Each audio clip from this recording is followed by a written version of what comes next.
Hey guys, today I have one of my most beloved movies, and it's Scanners by David Cronenberg. Came out in 1981, and I feel it's almost mandatory viewing for some people, especially if you like horror or sci-fi.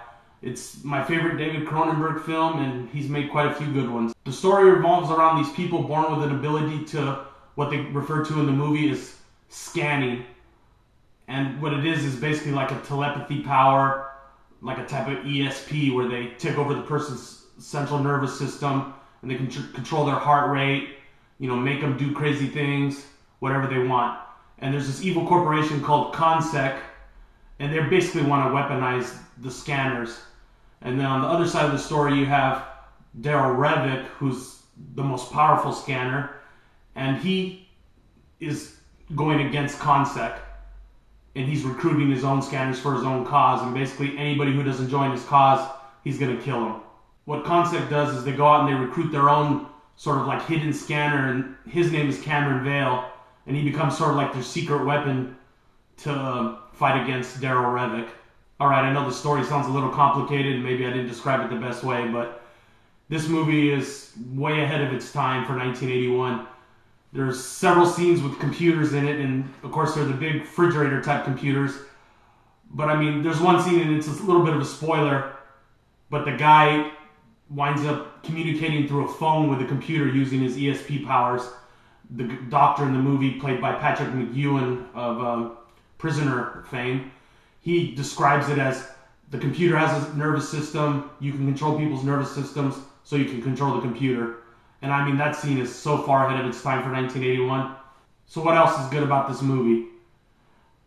The way they use sound effects in this movie, because basically the scanners, they have powers, but it's nothing you can see. They just, basically when they're looking at each other, they have these strenuous looks on their face and, veins popping out of their head. So there's no real CG or anything, of course, because it's 1981. But what they use to good effect is sound, and they're staring at each other, and the sound, the soundtrack's going off, and you can tell they're straining because, they have the occasional nosebleed, and, they're making these crazy faces. It's something I'd like to see maybe done in a remake, but I just know they'd F it up. I mean, if they remade this movie, there's a slim to none chance they'd make it good. One of the best characters, and I think he's one of the better bad guys in all of probably movie villaindom, is Michael Ironside. He plays Daryl Revick. And Michael Ironside, I'm sure you guys know him if you watch a lot of horror movies and sci-fi stuff. He comes in a lot of stuff. But in this movie, he plays, one of the lead characters, and he is just one of the better bad guys ever. I mean, he just looks evil. He's got the crazy voice, and he's out for business in this movie. And the main character, Cameron Vale, he plays kind of the second fiddle, although the story's about him. And, at the end, of course, they have to bang heads and fight it out. Okay, there's probably a couple things about this movie that aren't perfect, but by and large, 31 years later, it still holds up pretty good. There's no CG. The special effects are old school, latex and all that. And they still hold up pretty good. I mean, obviously they stick out like a sore thumb now compared to the FX now. But basically, it's really good. One of the things I know people are going to complain about if they, watch this movie on my recommendation, and I've seen other people complain about it, is the acting. Okay, the acting, I'll admit, is not the greatest. But in terms of the main character, Cameron Vale, he's supposed to be, sort of like a psychotic guy prior to the movie, and all the scanners have these mental problems.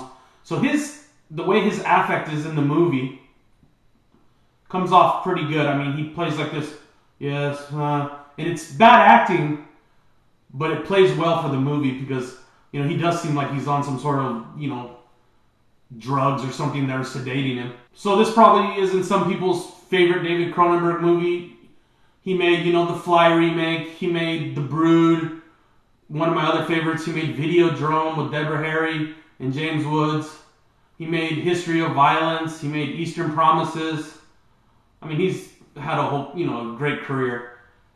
But this is my favorite David Cronenberg movie. My second favorite is probably Videodrome, and that'll be another review for another day. So I'm going to give Scanners 5 out of 5 stars because it's way ahead of its time. It's one of those movies, if you like sort of that X-Men storyline where there's the weird outcast people, you'll like it. If you like weird science fiction movies that involve evil corporations, weird drugs and stuff like that, you'll like it. I just recommend you check it out and see for yourself. My review's probably not doing it justice, but really you need to check this movie out, Scanners, 1981.